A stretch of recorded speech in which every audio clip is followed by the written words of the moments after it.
خوش آمدید اور صبح بخیر. آج میں آپ کی ملاقات جن سے اپنے مہمان سے کرانے جا رہی ہوں وہ لوگ ہیں جنہوں نے پاکستان کو بنتے دیکھا, نہ صرف بنتے دیکھا بلکہ قیام پاکستان میں, تحریک پاکستان میں ایک کارکن, ایک سرگرم طالب علم کے طور پہ, نوجوان کے طور پہ کام کیا, حصہ لیا.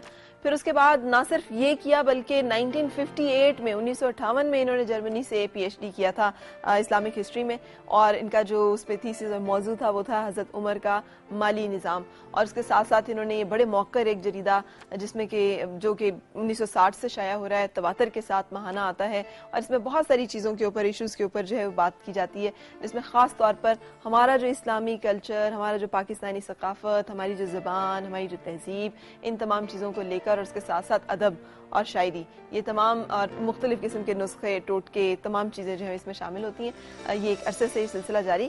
میرے ساتھ ہیں ڈاکٹر اعجاز حسن قریشی صاحب, فاؤنڈر ایڈیٹر ہیں اردو ڈائجسٹ کے. السلام علیکم.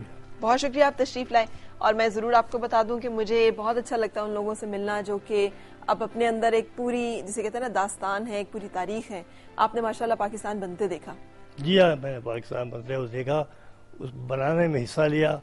طالب علم کی حیثیت سے میں علی گڑھ سے چل کر سندھ میں گیا, اور 2 حلقہ نیابت میں, ایک حاجی غلام نبی ڈھیراج اور دوسرے سید نور احمد شاہ, ان کی حلقہ نیابت میں ہم نے طلباء کے ساتھ کام کیا.